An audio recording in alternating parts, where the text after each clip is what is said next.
Vou compartilhar a tela aqui, beleza? Só um segundo, só um segundo. Boa noite a todos. A gente vai começar oficialmente a nossa live de quarta-feira do Flebo Curso. Hoje a gente vai falar um pouco sobre outros comprimentos de onda, especificamente o 1940, e o que a literatura mostra da comparação com os outros comprimentos de onda. Hoje o Rodrigo vai falar, até porque tem uma experiência grande usando o 1940 já há o quê, Rodrigo? Pelo menos uns 6 anos? O 1940, você chegou uns 4, 5 anos com o 1940. Então, eu acho que vai ser bem produtivo, que é um debate interessante para saber se comprimentos maiores trazem melhores resultados.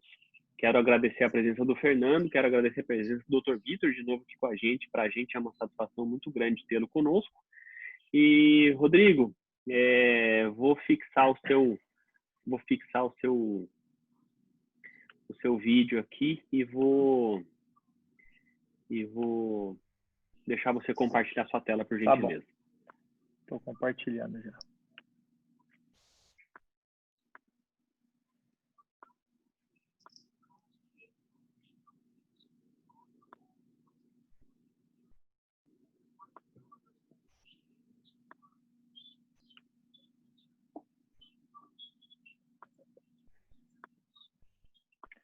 Compartilhou, Felipe? Aí, apareceu? Sim. Então, vamos lá.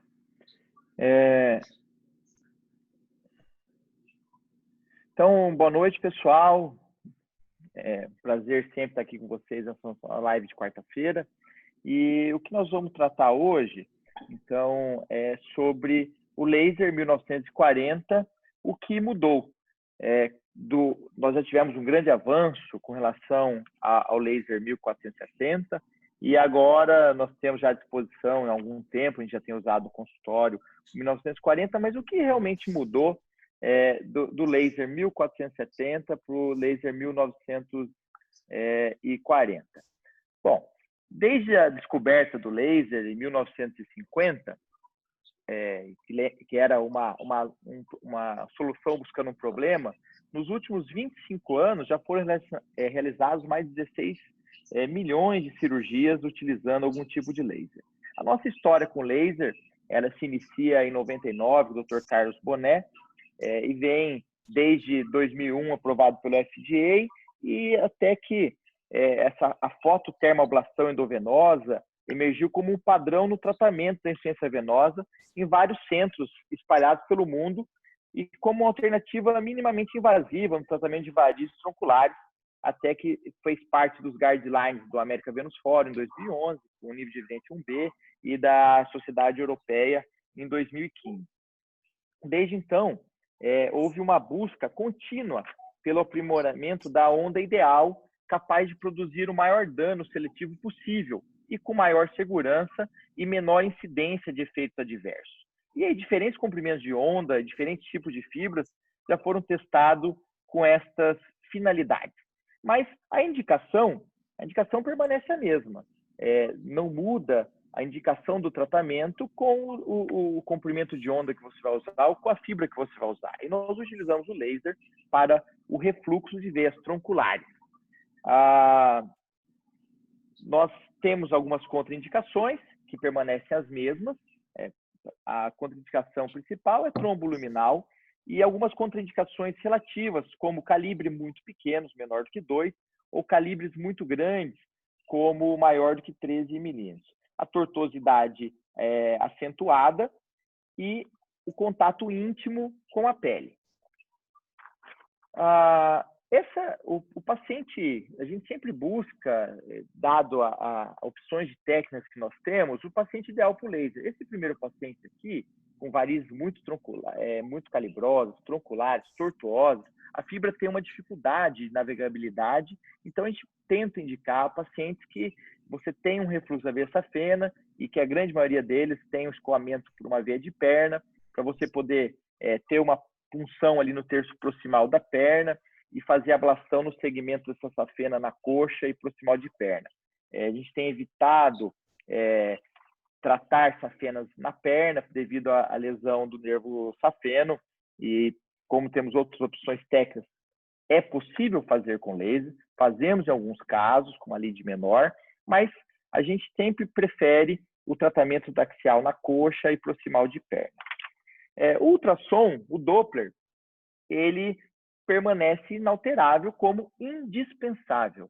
Então, nós utilizamos o ultrassom numa fase pré-operatória, para o mapeamento das veias que serão retratadas, na identificação da fonte de refluxo, no intraoperatório, para a localização da fibra na junção e a tumescência, sempre guiada, no pós-operatório imediato, observando a oclusão da veia safena e a perviedade do sistema venoso profundo, e no pós-operatório tardio, demonstrando a eliminação e oclusão permanente daquele vaso. Então, com relação à técnica do endolaser, alguns aspectos nós vamos tratar sobre anestesia, a punção, o introdutor, posicionamento da fibra, tumescência e cálculo da lead. Quando a gente vai falar de anestesia, não mudou do 1470 para 1940. O nosso grupo aqui tem seguido a tendência da cirurgia ambulatorial e feito quase que com exclusividade com anestesia local tumescente. Desde que a gente se propõe para uma técnica menos invasiva, a gente tem evitado o bloqueio com raquianestesia. A punção para qualquer um dos lasers é sempre eco-guiada, sempre com ultrassom, e como nós vamos utilizar uma fibra radial, a gente vai utilizar o introdutor 6 Frank. Posicionamento da fibra não muda também do 1470 para 1940, nem mesmo a tumescência. Alguns colegas advogam fazer sem tumescência, nós fazemos com tumescência, e eu vou mostrar alguns trabalhos que vão corroborar com essa nossa ideia de sempre fazer a tumescência. O que vai mudar é o cálculo da lead. Bom, a punção pode ser feita fora de plano ou em plano. Utilizamos a fibra radial, haja visto que nós vamos... o nosso alvo, o cromófilo nosso é a água, é a parede da veia e não o sangue. Então, a fibra radial ela é muito melhor do que a fibra reta, que é bare fiber, para a utilização do laser 1940. Posiciona-se a fibra a 2 centímetros da junção safeno-femoral. Normalmente, nós temos um limite que a gente usa muito, que é a veia epigástrica, igual no 1470. Faz-se a tumescência, sempre guiada, procurando deixar apenas a fibra em contato total com a safena, com o vaso a ser tratado. Então, uma boa tumescência, isso é muito importante. E o cálculo da lead. Aqui que eu vejo a principal diferença das técnicas do laser 1470 para o laser 1940. A lead para o 1470, a gente tem vários artigos que mostram boas taxas de oclusão com uma lead de 40 a 80. No 1940, nós vamos entender que é melhor a gente pode usar uma lead menor. Nós vamos conseguir um resultado terapêutico muito bom, com menos energia, e isso aí traz menos efeitos adversos. A gente procura, próximo à junção, usar da junção safeno-femoral e safeno-poplítea, um pouco mais de energia, também mais energia próxima às dilatações perfurantes e tributárias, e menos energia na coxa distal e perna proximal. Normalmente, a gente tem, em vez de usar uma lead fixa, nós temos utilizado uma lead variável dependendo do diâmetro da veia. Então, para safenas de 6, a gente multiplica esse diâmetro por 10 e usa uma lead de 60. Para uma safena de 7, uma lead de 70. Safena de 8, 80 e assim consequentemente. No 1940, nós vamos ver que a gente pode utilizar uma lead menor. Não precisa ser multiplicado por 10, mas isso não existe um protocolo ainda fixo e definido de qual seria essa lead ideal para o 1940. Mas nós gostamos de usar uma lead variável sempre baseado no diâmetro do vaso que nós vamos tratar. E esse limitado conhecimento médico nosso da física de termoablação é que leva a esses diferentes protocolos. tornando difícil um consenso sobre o melhor método, qual o melhor protocolo. A técnica de aplicar um comprimento de onda específico de luz para direcionar um cromóforo específico para uma ablação de uma estrutura é denominada fototermólise seletiva. Então, quando o laser incide sobre o tecido, ele vai sofrer uma refração, reflexão, uma dispersão e uma absorção. Essa energia óptica, quando absorvida, é que vai levar à geração de calor. E esse calor distribuído no tecido é que vai levar aos efeitos térmicos, que vai causar o dano tecidual, que pode ser reversível ou irreversível. Do ponto de vista da física, quanto maior o coeficiente de absorção, aqui nós temos o nível de coeficiente de absorção, por um tecido, um cromóforo, maior é a quantidade de calor gerado e maior é o confinamento da zona de geração de calor. Então, esses princípios, eles apontariam uma vantagem do laser 1940 com atuação no segundo pico de maior absorção pela água, tornando o procedimento teoricamente mais efetivo e mais seguro. Além do já consagrado laser diodo com emissão de 1470, os novos lasers com os comprimentos de onda que vem surgindo também baseado nesses diodos semicondutores, como os de 1908, 1920, eles trazem essa vantagem de apresentar uma maior absorção. Com isso, ele é mais efetivo, você pode usar uma energia menor e ele é mais confinado, né? Então, a vantagem importante desses comprimentos de onda situados nessa região do near infrared, do espectro óptico, é que esse alto coeficiente de absorção, como o coeficiente aqui é muito alto, ele tem uma consequente baixa profundidade de penetração tecidual. Isso quer dizer que o calor vai ficar exclusivo ali na safena. Ele não vai penetrar, ele fica exclusivo aonde ele é gerado, no tecido exposto à radiação, apenas no vaso tratado, e aí você tem menos complicações, menor chance de queimadura de tecido adjacente. Quanto maior, então, esse coeficiente de absorção de um cromóforo, que aqui no caso o que nos interessa é a água, maior a quantidade de calor gerado, em consequência de uma energia dada, e, portanto, menor essa quantidade de energia de lead que eu tenho que utilizar para causar aquele dano térmico pretendido, que é a nossa termoablação. Um outro fator que a gente tem que entender um pouquinho é o coeficiente de extinção óptica nos diferentes tipos de laser. O coeficiente de extinção óptica, ele é semelhante tanto para o sangue quanto para a água. Se eu olhar aqui no 1470, o coeficiente para o sangue é 5,63 e para a água é 5,43. É por isso que é importante esvaziar a veia do sangue que está dentro dela, do sangue intraluminal. Caso contrário, a maioria da energia será absorvida pelo sangue, levando a uma oclusão trombótica, que é possível recanalização alguns meses depois. O coeficiente de extinção óptica para a parede do vaso e para o sangue no 1470 até o 1500 é pelo menos 5 vezes maior do que o 980. Então, com menos energia, eu consigo uma destruição maior da parede da veia.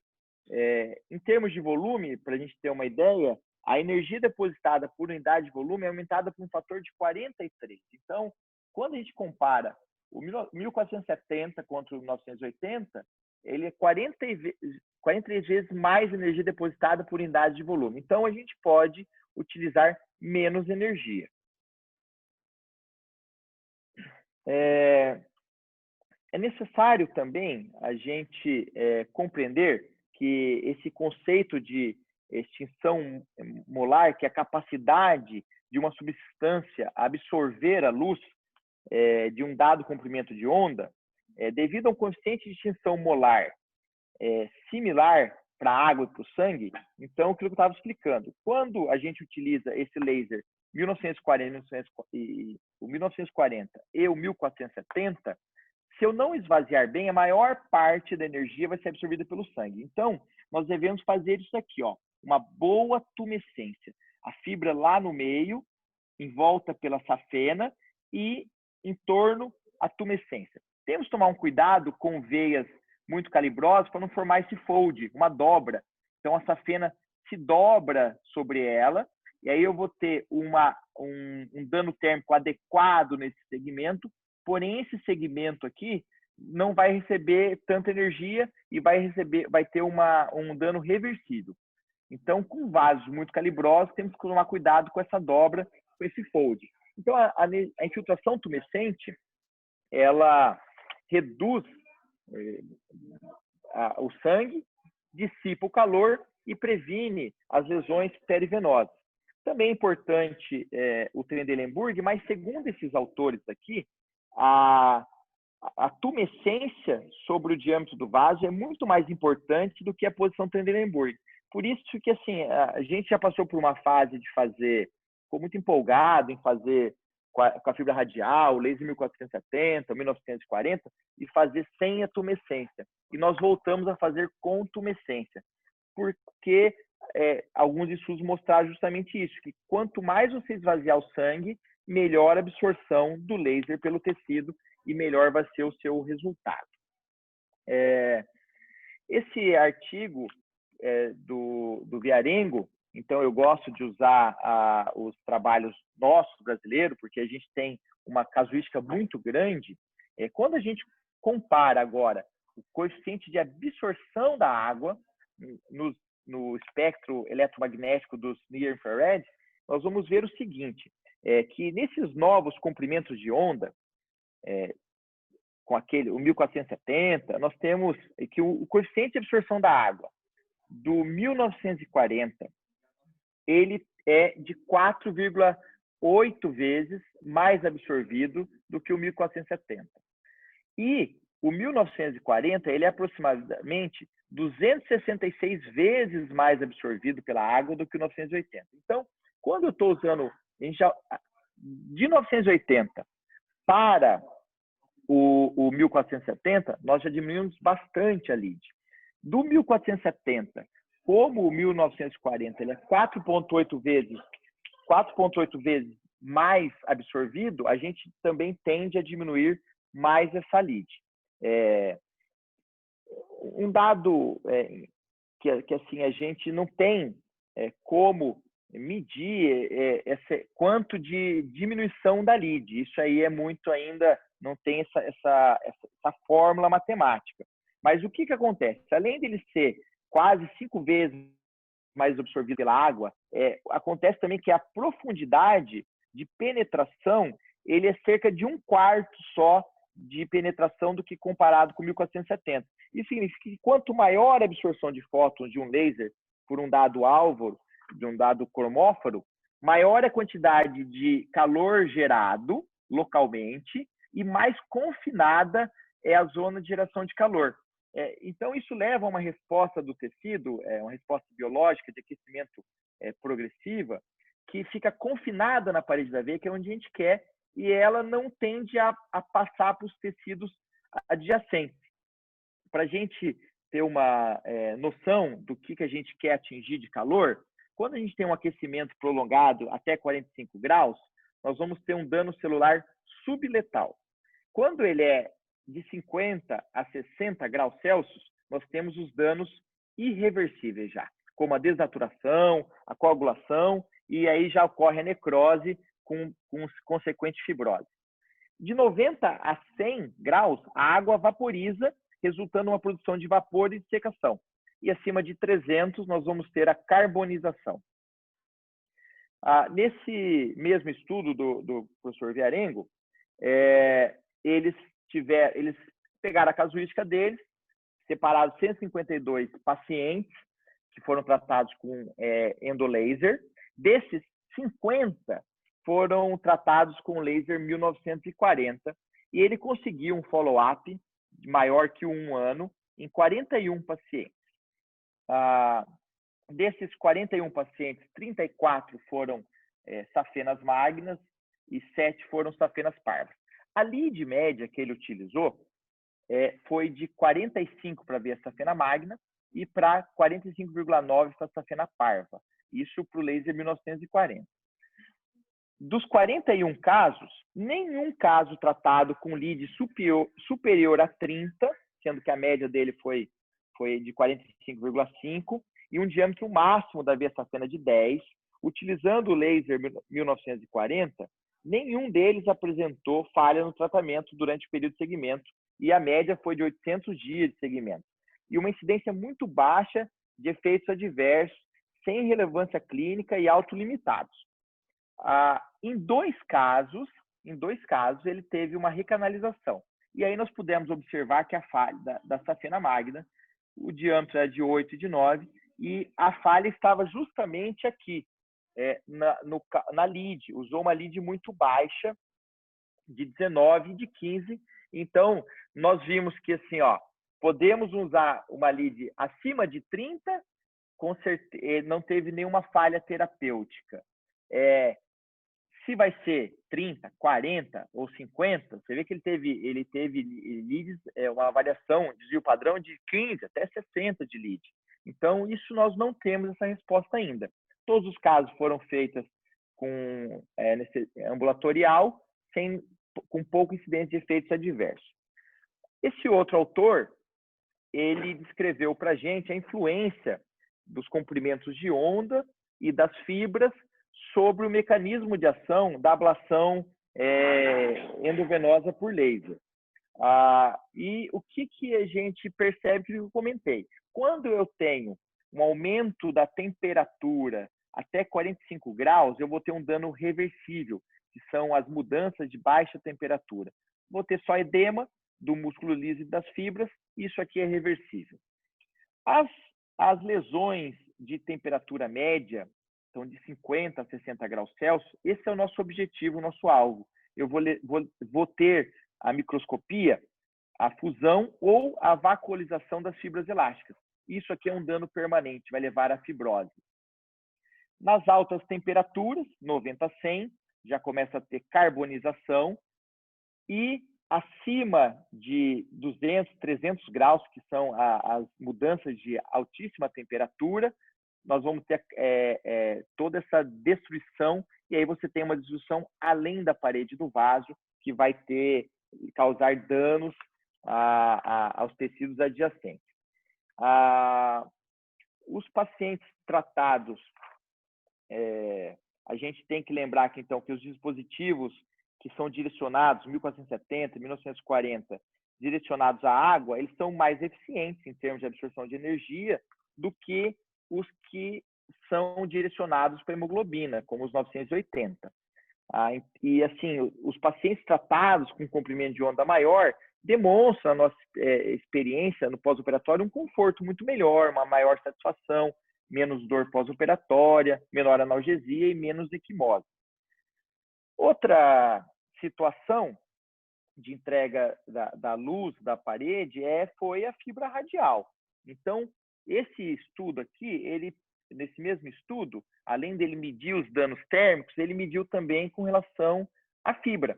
Quando ele usava o laser 980 com a fibra reta, com a bare fiber, ele tinha uma carbonização de um ponto específico. Ele pegou o vaso, abriu aqui, então, aonde a fibra ia passando, ela ia queimando aqui essa safena. E aí, na circunferência, ele viu o seguinte, que na maioria do vaso aqui havia danos de baixa temperatura, e aonde a fibra encostou, uma concentração de danos de altíssima temperatura, que a gente viu que isso vai causar perfuração da veia, mais equimose, mais dano no tecido adjacente. O mesmo aconteceu com o laser 1470. Quando utilizado a fibra reta, ele, na circunferência da veia, onde a fibra ia encostando, ele causava um dano de altíssima temperatura e um dano na parede ao redor da veia de baixa temperatura. Utilizando a fibra radial no 980, ele carboniza a veia só que esse dano é superficial, não havia penetração no vaso suficiente para levar a uma fibrose. Então, a melhor opção é usar a fibra radial para os lasers que têm tem maior afinidade para a água, o 1470 e o 1940, que aí você vai ter um dano de temperatura média em todo o diâmetro do vaso, penetrando o suficiente para levar à fibrose desse vaso. Então, baseado nisso daqui, nos leva a crer e a concluir que a ablação endovenosa com laser 1470, com a irradiação tecidual homogênea, então com a fibra radial da parede da veia, isso representou de fato assim grande avanço na técnica do endolaser, com um impacto muito bom de diminuição de efeitos adversos, que antigamente, quando eu sou da época, meu primeiro laser foi 810, então em 2005 a gente começou com o endolaser 810, depois 980, depois 1470, agora o 940. E a gente tinha muita, porque você tem uma curva de aprendizado, as leads não eram tão bem entendidas, e você tinha, às vezes você queimava demais, você tinha muita equimose, você prometia um tratamento minimamente invasivo e a paciente ficava com várias equimoses, coisa que a gente nem tem tanto, às vezes, com essa penectomia bem feita. Tinha parestesias. Então, a fibra radial e os lasers com afinidade para a água trouxe realmente um grande avanço para a técnica nossa do endolaser. Esse é um estudo que me deixa muito feliz, que é do nosso amigão, o Walter Boim, lá de Curitiba, e que ele ajustou os comprimentos de onda e a lead, ele tentou fazer um ajuste de quais comprimentos de onda e lead que seriam capazes de fornecer o melhor equilíbrio entre uma alta taxa de sucesso anatômico e uma baixa taxa de complicação relacionada com o procedimento. Então, nesse contexto, no presente estudo, ele fez uma avaliação histológica e imunistoquímica das mudanças da veia safena magna ex vivo, foi experimental, e ele examinou essa safena ex vivo, submetida à ablação por endolaser por 1470 e 1940, com os diferentes valores de lead. E a conclusão que ele chegou aqui é que o 1470, com uma lead de 50 joules por centímetro, produzia as maiores taxas de lesões de baixa e de média temperatura. Lembrando que de média temperatura é o que traz o melhor objetivo, é o nosso objetivo. O laser 1940, com uma lead de 100, foi excessivamente destrutivo, causando uma alta taxa de danos térmicos de alta ou de altíssima temperatura. Então, ele sugere que leads menores para o laser 1940 conseguem alcançar uma oclusão venosa com menos danos térmicos e evitar a lesão dos tecidos perivenosos. Então, sugerindo uma lead aí, também em torno aí de 50 para o laser 1940. Um outro estudo do Stroka, ele estudou os efeitos histológicos precoces do laser em um modelo de pé de boi, cheio de sangue e ex vivo também. Então, com uma lead de 30, então ele comparou o endolaser 980, 1470 e o 1940. Para o 980, ele usou uma potência de 15 watts e uma lead de 150. E o que ele obteve foi carbonização e perfuração, uma lead muito alta. Para o laser 1470, ele utilizou uma potência de 6 e uma lead de 60. E ele conseguiu alcançar uma alteração térmica em toda a circunferência da veia. Para o laser de 1940, ele abaixou para metade. Ele usou uma potência de 3 e uma lead de 30 e conseguiu o objetivo que foi toda a destruição permanente de toda a parede do vaso, então com vacuolização, delaminação, e isso então ele propõe que com uma lead de 30 joules, eles encontraram toda essa destruição da camada íntima E para isso ele sugere, então, que a gente use, como ele usava 60, 1470, metade da lead quando nós vamos usar um laser 1940. E uma outra coisa que ele observou nesse estudo foi que quando ele disparava a fibra, contendo o pé de boi, contendo sangue, você ficava o laser é todo absorvido pelo sangue e tinha pouca ou quase nenhuma destruição da parede venosa. Então, ele também indica que faça uma boa tumescência e o Trendelenburg. Esse mesmo autor, ele foi mudando os protocolos dele com o passar dos anos e, lógico, com a evolução dos lasers. Então, antes de 2006, ele também usava o laser em torno de 800 nanômetros, e ele usava uma potência de 15 a 30. Na época, quando a gente falava de laser 810, 980, se falava se era em potência. Então, os primeiros lasers só tinham potência até 15. Quando lançou potência de 30, parecia que seria uma maravilha, mas a gente percebia que a leads mais elevadas levavam-se a essa potência muito alta, levava-se a muita carbonização e muitos efeitos adversos. E a partir de 2009, esse autor, ele introduziu na prática dele o 1470 e a fibra radial, e com isso ele começou a utilizar leads menores, e a partir de 2014, leads de 40 e 80, que é o que a gente tem seguido normalmente para o laser 1470 e para o 1940. Então, leads menores comparados aos modelos anteriores, e com isso uma taxa de oclusão muito alta e poucos efeitos adversos. Ele publicou os resultados dele, ele operou 138 pacientes, correspondendo a 177 safenas, uma taxa de acompanhamento de 3 dias a 4 semanas foi de 100%. Em 135 safenas, ele conseguiu acompanhar por pelo menos 12 meses. O diâmetro dessas safenas foi de 6,9, diâmetro médio, e da safena parva foi de 5,1. Para a safena magna, ele usou uma lead média próximo de 60, 59 joules, variando de 30 até 98, uma lead alta aqui. E para a safena parva, uma lead média de 47,3, também variando de 30 até 70.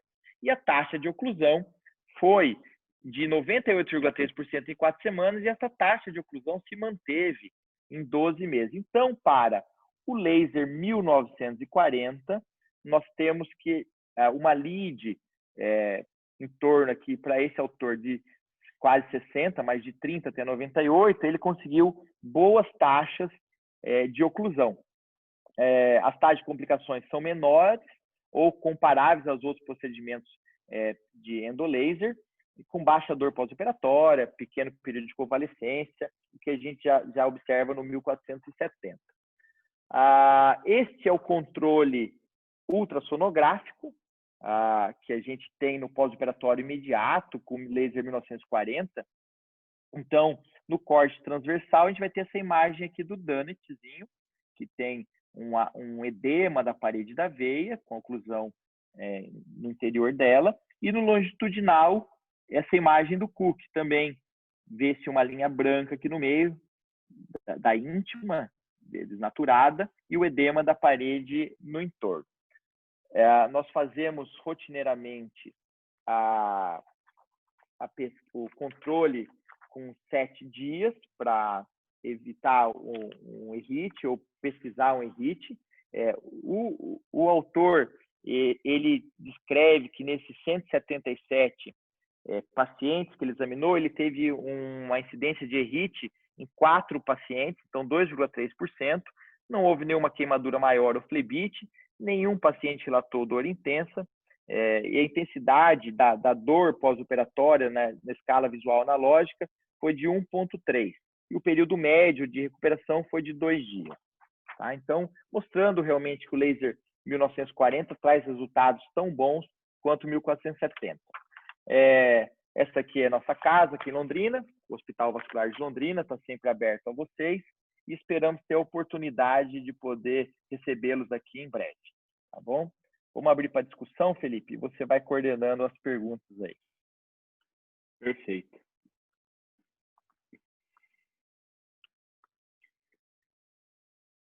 Doutor Vitor, gostaria de fazer alguma consideração? Excelente, excelente la presentación. Yo creo que cada vez estamos caminando más hacia un láser más eficaz y más técnico, y aprender el esquema de las longitudes de onda, la potencia, el lead y el grado nos va a permitir que los pacientes se sometan a los tratamientos mucho más fácilmente y con mucho menos complicaciones. Creo que es una técnica espectacular. De mi punto de vista, yo no hago anestesia general, lo hago en mi consultorio desde hace aproximadamente 25 años ya, y comencé con el 810, que realmente me ocasionaba muchos inconvenientes, quemaba todo lo que había, pero cuando bajamos y aumentamos la longitud de onda del láser, los resultados fueron mejores, fueron espectaculares. Le felicito por la presentación y dejo abierto el panel para el debate. Fernandinho, sua experiência maior é com radiofrequência, né? Eu faço radiofrequência de rotina, até pela facilidade na época do gerador, tá? Eu optei por não fazer aquisição de gerador de laser, sendo que a radiofrequência você comprava a fibra e a empresa levava o gerador. E aí, por mim, devido a essa facilidade técnica, a minha experiência maior é com radiofrequência, que tem me atendido muito bem, cara. Mas eu acho que as técnicas são comparáveis, tá? E os estudos mostram isso. Obviamente, o laser te dá mais versatilidade para tratar alguns casos que a radiofrequência você vai ter mais dificuldade, até pelo tamanho do elemento térmico da radiofrequência. E parabenizar o Rodrigo, cara. Eu acho que o Rodrigo é um dos precursores do laser no Brasil aí. Eu não sabia que ele era tão antigo aí de chegar a usar o laser 810. Mas parabéns aí. Essa carinha engana, Eu lembro lá, tipo, 2008, 2007, 2008, eu liguei pro Rodrigo e falei assim, cara, eu vou comprar um laser, só que ele é 7 watts. Aí ele falou assim, cara, compra não, 7 watts, vai sair agora um de 30 watts. Que a nossa expectativa era assim, que quanto mais potência tivesse, mais a gente ia conseguir fechar a veia. O que acabava acontecendo? Quando a gente trabalhava com 980, a gente colocava lead lá de 60, 70, a paciente voltava reclamando bastante, incomodava muito a perna, doía. E depois aí... Pode falar, Rodrigão. Eu acho assim, ó, o que acontece? Quando a gente, do 810 para 980, pouca diferença clinicamente. Quando nós saímos do 980 para o 1470, este foi um avanço muito grande. Mudou-se o alvo sangue para água e mudou-se a fibra reta para a fibra radial. Isso realmente trouxe um benefício muito grande de termos de dor pós-operatória, de equimose, que com 980 fibra reta a gente tinha bastante equimose, bastante dor, uma dificuldade em você acertar muito a lead, tinha essa dúvida se era melhor você fritar a veia ou cozinhar a veia, né? Então potências muito altas ou potências muito baixas, mas do 980 ao 1470 foi um salto, e a fibra radial. Quando nós compramos o 1940, no dia a dia a gente quase não percebe diferença do que eu tinha com 1470. Então, por quê? Porque o comprimento de onda é muito próximo, a fibra radial já era utilizado rotineiramente. Então, assim, a gente sempre busca melhorar a tecnologia de ponta, utilizar a energia menor. A gente tem utilizado uma energia um pouco menor, mas no dia a dia nós quase não percebemos diferença do 1470 para o 1940, o que foi muito radical do 980 para o 1470. Quando a gente passou para o 1470, aí a gente foi para um outro extremo. Aí a gente achou que a gente estava que pouca energia fecharia todas as veias. E aí a gente começou a trabalhar com lead. Acho que nessa época a gente estava trabalhando com lead muito limítrofe, em torno de 30, 35. E aí a gente acabou tendo algumas recanalizações, porque nessa época a gente usava muito a fibra nua, né? A fibra plana. E eu acho que talvez nem fosse o lead o maior problema. O maior problema era que a gente cortava a fibra. E aí ela tinha a característica da emissão não era tão boa, ela não ia sempre só para frente, ela acabava tendo alguma perda, e nisso eu acho que a gente teve os nossos problemas de recanalização. Dr. Vitor, eu acho que também um pouquinho da recanalização era do fato, a gente passou um período de não fazer tumescência, de não esvaziar o sangue. Fazia só o Trendelenburg e uma boa compressão. O senhor sempre faz a tumescência? Ou só faz a... Yo te cuento de que mi experiencia principal, la única forma que podía comprar el láser era si lo hacía en el consultorio, si lo hacía bajo anestesia local y si tenía la posibilidad de comprar todo el equipo completo para poder eliminar los costos sanatoriales y recuperarlos en el consultorio. Entonces siempre fue lo mío, anestesia local, tumescente, Klein, lo congelo y también controlo la temperatura en relación a eso. Pero también sufrí lo que ustedes tuvieron. Todos creíamos que mientras más potencia le dábamos, más rápido quemábamos la vena. Porque tenemos el concepto del electrobisturí. Una vez que vos cambiás el concepto del electrobisturí, más potencia, más quemazón, entonces te das cuenta que es un error. Y es el concepto del lead que explicaste vos hoy. Y también la diferencia en la fibra. La fibra radiada te permite trabajar mucho mejor y la tenemos que cambiar cada 3 veces. La tercera vez, en mi equipo, la fibra radiada no emite lo mismo. En cambio, cuando tenemos que hacer con la fibra plana, la fibra recta, es un hecho de que la vamos cortando, la vamos cortando, la vamos cortando y la fibra tiene 2 metros. Entonces, en el paciente número 50 que hiciste, no es la misma potencia que estás liberando y tenés mucho más complicaciones, claro. Pero es un hecho. Esto es un cambio terrible para la medicina y para la flebología fundamentalmente. Y la pelea con los cirujanos viejos, que dicen que si vos no abrís la coxa, o sea,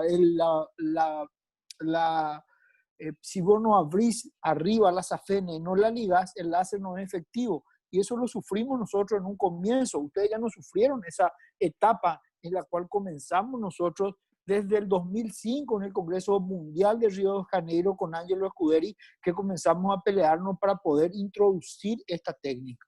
Pero está espectacular. Les felicito. A gente vinha até o kit da fibra, vinha o kit para cortar a fibra. Você ia cortando. A gente tinha um laser italiano da Quanta, eu via cortador de fibra. Tenía un cutter que track. Entonces, es algo que solamente con el tiempo te das cuenta y con los resultados. Los estudios nos dan el futuro y eso es lo que mostramos.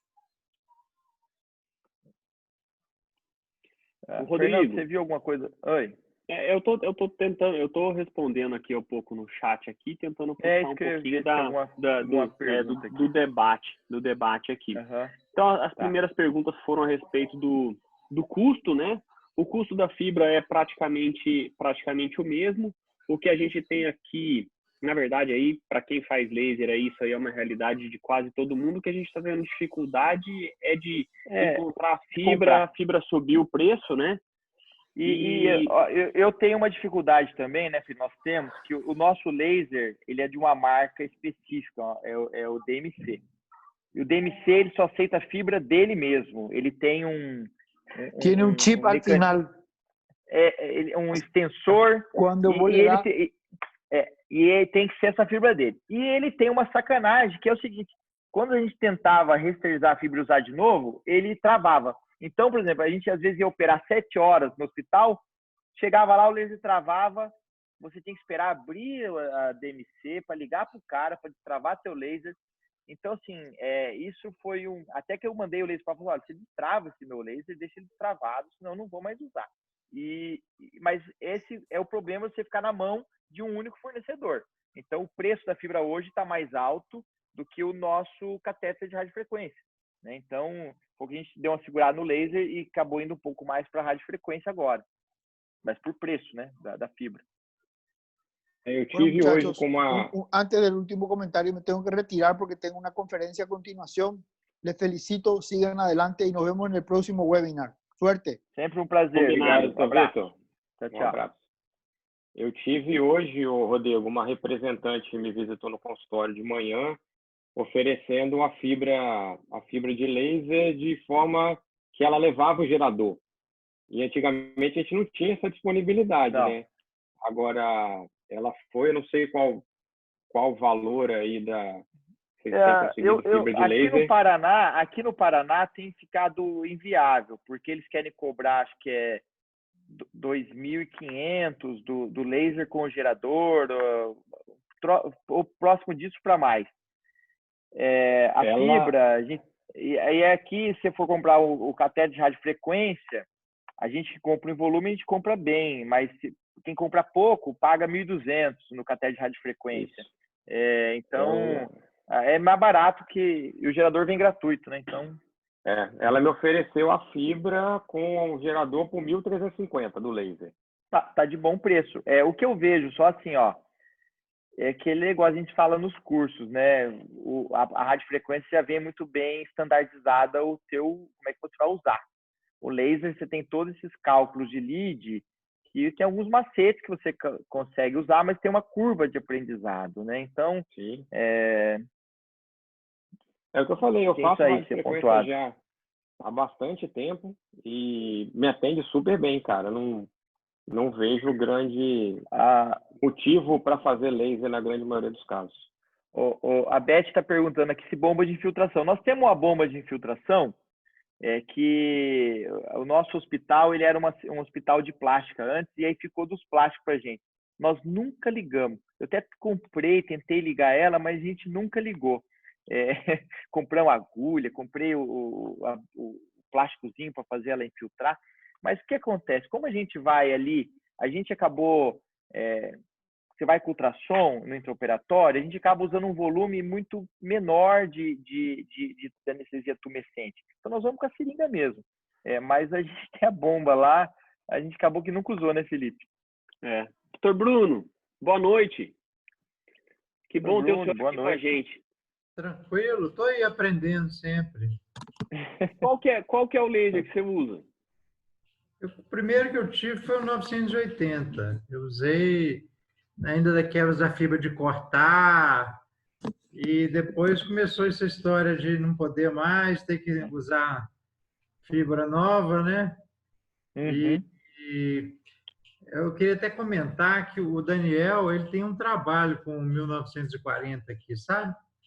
Trabalho interessante. Ele foi um dos que começou a fazer um teste com o 1940 aqui. Eu não sei qual que foi a experiência dele. Assim, eu lembro que eu já vi o trabalho dele, mas ele não achou tanta diferença, não. Eu achei engraçado que hoje o Rodrigo falou das diferenças e eu achei que não fosse tantas. Mas o Daniel... Mas no dia a dia que eu estava falando, eu não percebi. Na clínica nossa, não. Na teoria eu achei interessante aquela diferença, né? Mas na prática não, né? Na prática 99% do sangue é água. Mais de 99% do sangue é água. A célula, mais de 90% da célula é água. Então, por mais que exista a nuance física, a nuance prática com temperaturas a 800 graus, 1.000 graus, na verdade, é difícil a gente conseguir. O que eu vejo é o seguinte, ele tem algumas características técnicas que assim, não só ele é mais absorvido, é 5 vezes mais absorvido, e o que é mais interessante é que assim, a energia gerada é concentrada, ele tem menor penetração, então ele é mais absorvido e menor penetração. Então uma coisa que a gente percebeu foi menos dor, só que o que eu acredito? Que é menos energia. Então, conforme você vai pegando mão, você vai acostumando a dar uma lead menor. Você vai dando menos energia. Você vai pegando essa curva de aprendizado. Então, Na prática, dia a dia, a gente não percebeu diferença, né? Mas é uma tendência de se uso de menos energia, né? E essa energia é mais concentrada.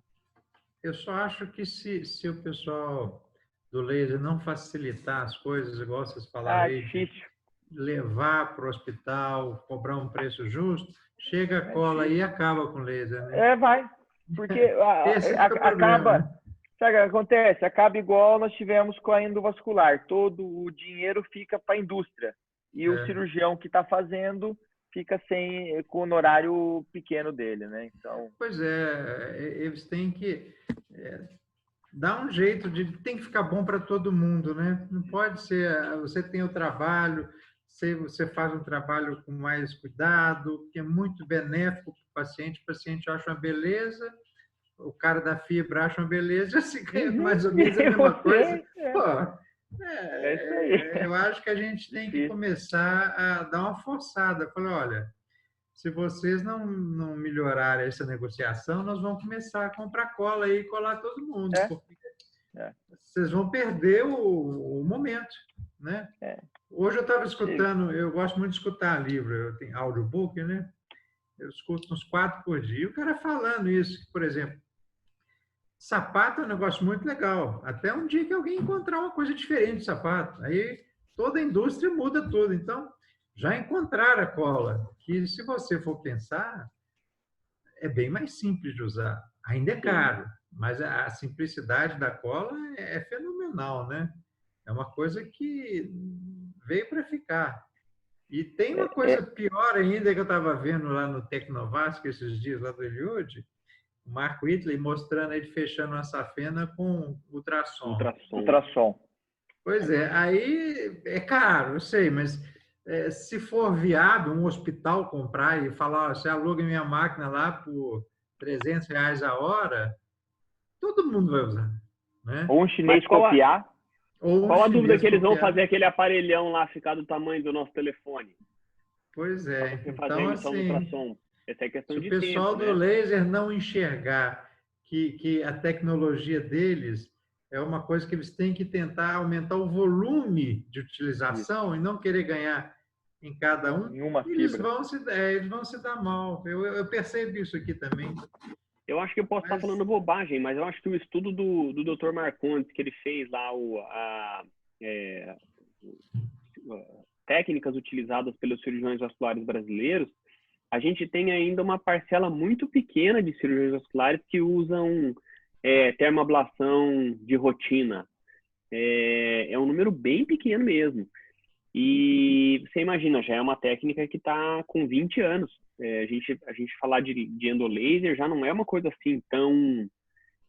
Rodrigo começou ainda no 2º grau, né?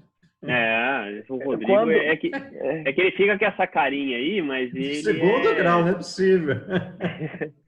Enganando. Felipe, mas qual que você acha que é o motivo dessa baixa utilização? É falta de treinamento, acesso à tecnologia? Eu acho que é o custo. Sobra pouco. É o custo. É o custo. Você tem que comprar o aparelho, você tem que comprar o ultrassom.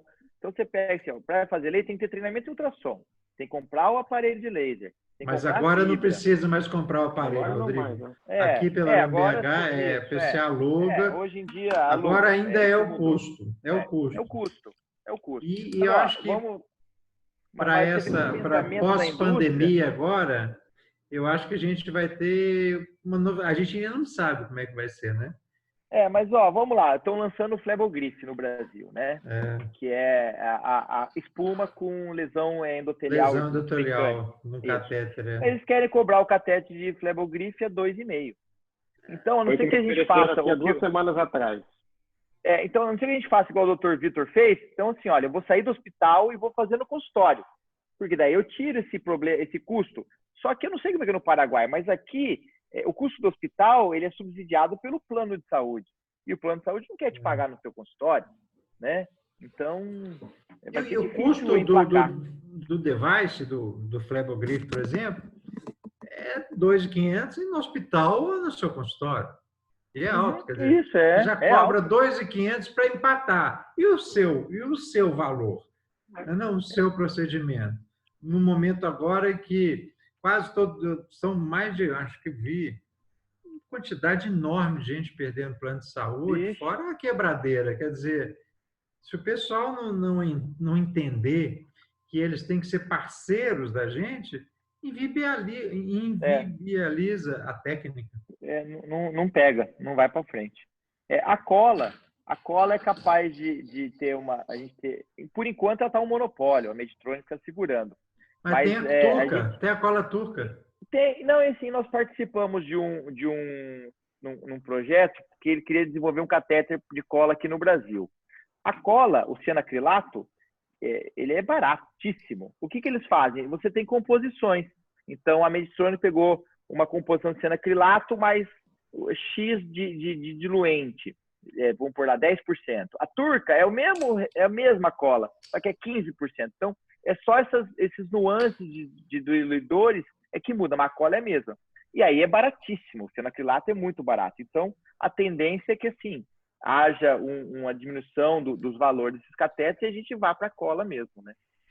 Eu tive como a gente escreveu o capítulo do livro do Lobato, que vai sair, a gente escreveu de técnicas não térmicas não tumescentes. Eu, o Rodrigo, junto com o Kikuchi. E eu liguei para o Nick Morrison para perguntar para ele, porque ele conduziu todos os estudos da cola nos Estados Unidos para aprovação e, assim, na verdade, acabou que aquele protocolo foi o protocolo que foi desenvolvido. Liguei para ele para perguntar, para ver se ele me ajudava em alguma coisa no capítulo. Ele falou que não tem a cola da Turquia, ainda não está disponível nos Estados Unidos, ele não usou, mas com a turma que ele conversou, ele falou que ela é muito fluida. E a turma que tem lidado fica preocupada de soltar aquilo lá perto da junção safeno-femoral, medo daquilo, tem muito medo disso. Já aconteceu, né? Já aconteceu. Teve um caso desse. Até o pessoal entrou em contato, foi um cara que fez lá, e ele fez um filminho comparando a cola americana com a cola turca. E a cola turca tem até uma cor diferente e a fluidez realmente é diferente. É diferente. E é uma coisa assim que me intriga é que, assim, nego não para de inventar coisa para tratar a safena, mas para tratar a variz ninguém inventa nada. Que, assim, eu não penso na gente do Brasil. Não, e não pensa na gente do Brasil, porque o que acaba acontecendo?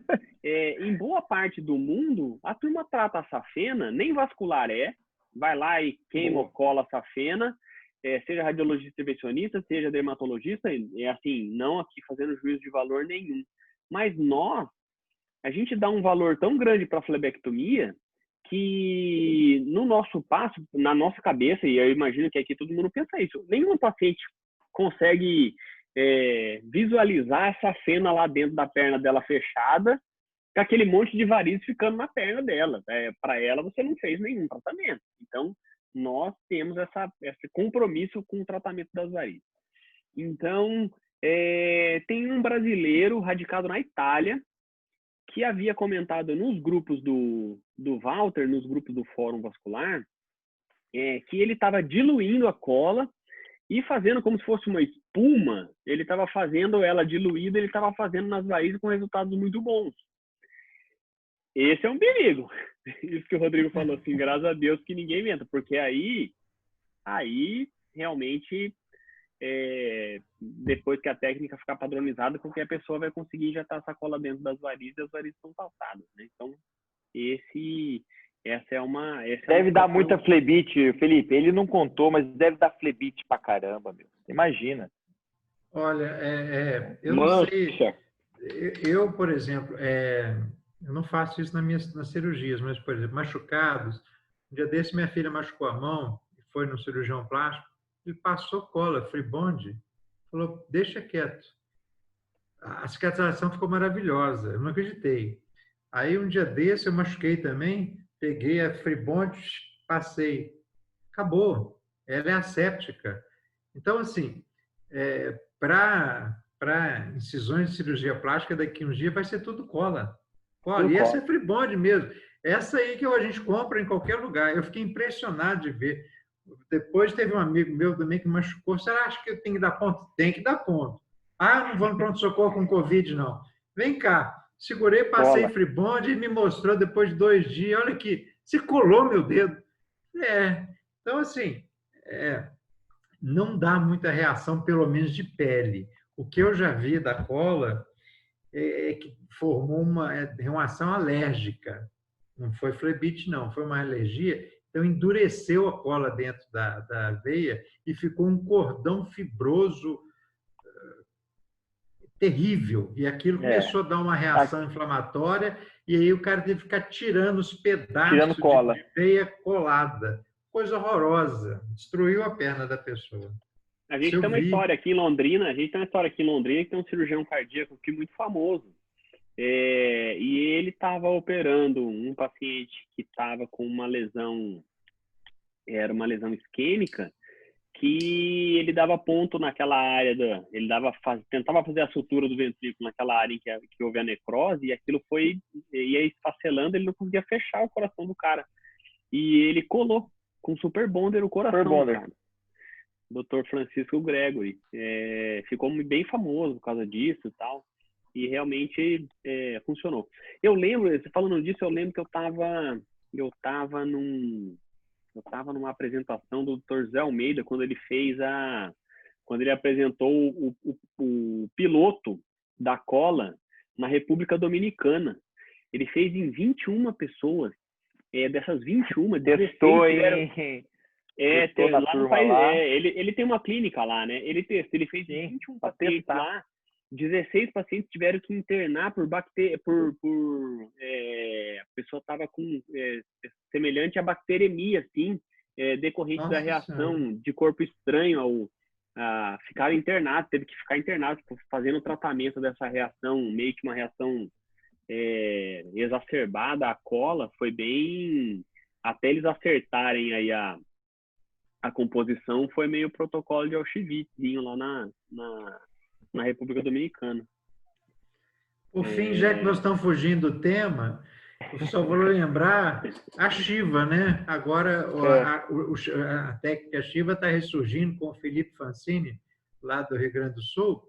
Ele até está escrevendo um livro, e o Chiesa lá da Itália gosta, a turma da Itália fala Sérgio, muito, né? Janesini. Pois é, que é uma outra forma de você encarar o tratamento, né? Mantendo a veia lá. Então, assim, por mais que a gente estuda, a gente ainda está aprendendo muito, né? E conversando com a turma da Shiva, eles são bem seguros, assim, com resultados muito bons, né? Então. Eles têm uma segurança enorme na técnica, e é um negócio meio consagrado, porque já há muitos anos na Europa eles fazem, né? O que eu acho difícil aqui é a gente conseguir... No VIT teve um tour que apresentou acho quase 2.000 casos lá, e com a recidiva muito baixa. Então...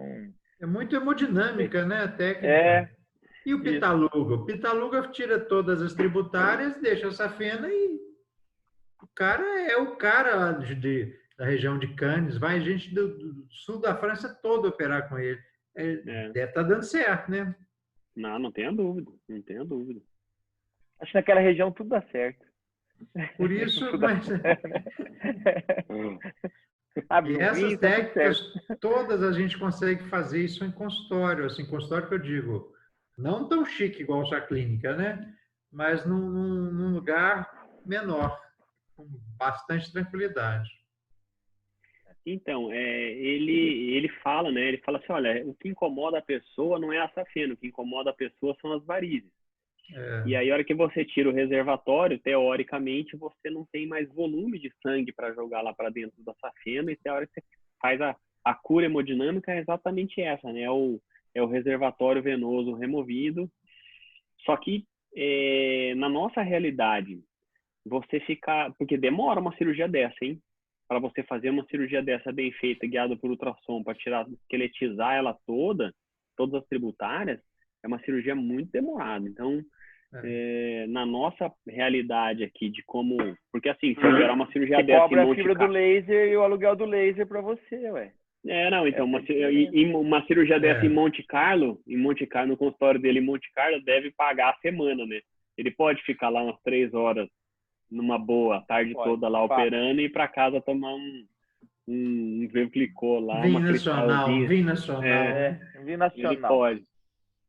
Então, essas realidades são tão diferentes. E talvez por isso que a gente ainda vá observar todas essas nuances de técnicas, que aí as técnicas vão acabar se adaptando de acordo com a necessidade de cada lugar, né? E a cola vai ser legal? Vai, mas a R$6.000, só os pacientes do Dr. Bruno que vão conseguir fazer. O meu paciente consegue, não. Você sabe, Felipe, que é muito difícil, muito difícil. Eu ainda atendo convênio normal, igual todo mundo. E eu sempre falo para eles, olha, você tem essa e essa possibilidade.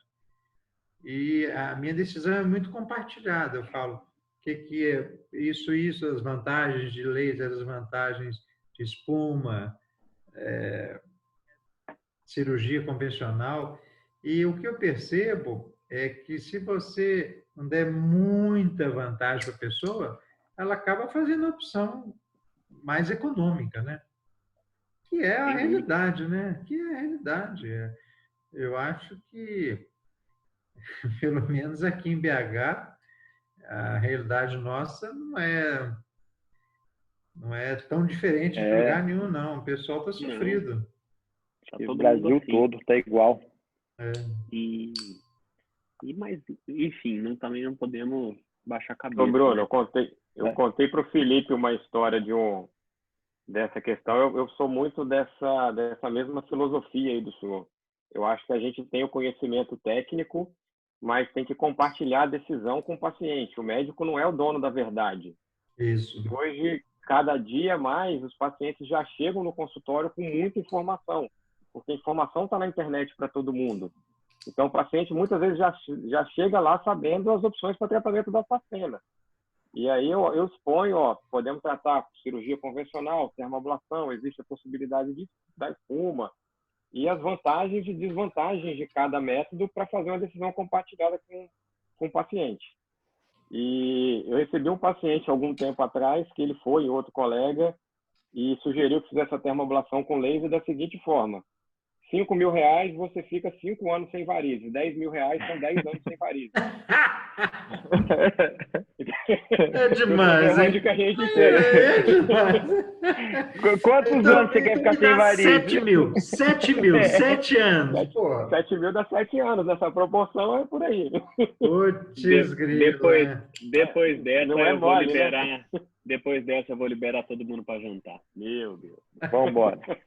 Mas a gente está no nosso horário cabalístico de fechamento. Para a gente é sempre muito bom ter o Dr. Bruno com a gente. Hoje tivemos o Dr. Vitor de novo, então tá bem legal, as lives estão bem produtivas. Se alguém tiver alguma pergunta, quiser mandar, ou mandar algum caso, enfim, algum debate para a gente fazer, a gente distribui para quem vocês interessarem de ouvir a opinião. Agradeço demais a presença de todo mundo e seguiremos firmes com as nossas atividades. E gostaria de dar boa noite a todos, Rodrigão, Fernandinho, Dr. Bruno e a todo mundo que participou. Respondi uma turma boa aqui no privado, foi bem legal. Eu estava vendo aí. Oi. Comunica o pessoal a frequência das lives que nós vamos... Sim. Como aparentemente a gente está retomando a normalidade, nós vamos diminuir o ritmo das lives. A gente vai fazer a partir de agora a cada 15 dias. Não vai tirar a possibilidade da gente fazer alguma atividade extra. Mas como a gente está todo mundo retomando, parece que a quarentena agora, aos poucos, em vários lugares do Brasil, tem retomado as atividades, a turma está trabalhando mais. A gente vai espaçar. E até assim, também para dar espaço para tantas atividades que têm acontecido, eu acho que é um espaço democrático. A gente vai passar a ficar de 15 em 15 dias. Então, provavelmente, semana que vem a gente não vai ter, na outra a gente volta. E ao longo das semanas aí a gente vai passando os temas para vocês, tá bom? Boa noite para todo mundo, obrigado por participar e a gente se vê na próxima. Um abraço. Valeu, boa noite. Tchau.